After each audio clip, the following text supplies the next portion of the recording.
এই বেয়াদব, এই যে নিশ্চিত হুজুর মৌলানা সাহেব, দেখেন এই যে, এই বেটা হুজুর, বেটা ওঠো, তুমি মোবাইল ধরলা কেন? দেখেন সে এতগুলো মানুষের সামনে এবার আমাদের হুজুরদেরকে লজ্জা দিল।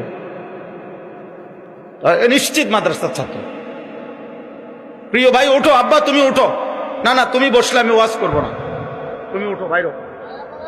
আরে বাইরে তো কো, এই চুলওয়ালা হুজুর ওঠো, তোমারে দেখুক তো। না না, দাঁড়াও দাঁড়াও, তুমি জীবনের তরে যাতে বেজ্জিত হও, যাও বাইরো। সাল্লাল্লাহু আলাইহি সাল্লাম বলেছেন, আবু দাউদে বর্ণিত হয়েছে, কোন মানুষ সে যদি আরেকজনকে অপমান করে এমন একটা জায়গায় যেখানে ওই লোকটা অপমান থেকে বাঁচার চেষ্টা করছে, সে চায় কেউ তার জন্য সাহায্যের হাত বাড়িয়ে দেখ, সেখানে আপনি তাকে আরো অপমান করলেন, তাহলে আপনি নিশ্চিত জেনে রাখেন, লিখে রাখেন, আপনার জীবনে এরকম পরিস্থিতি আসবে যে আপনি কোন পরিস্থিতিতে মানুষের সাহায্যের জন্য আপনি হাত বাড়াবেন, কিন্তু সাহায্য পাবেন না, পাবেন অপমান।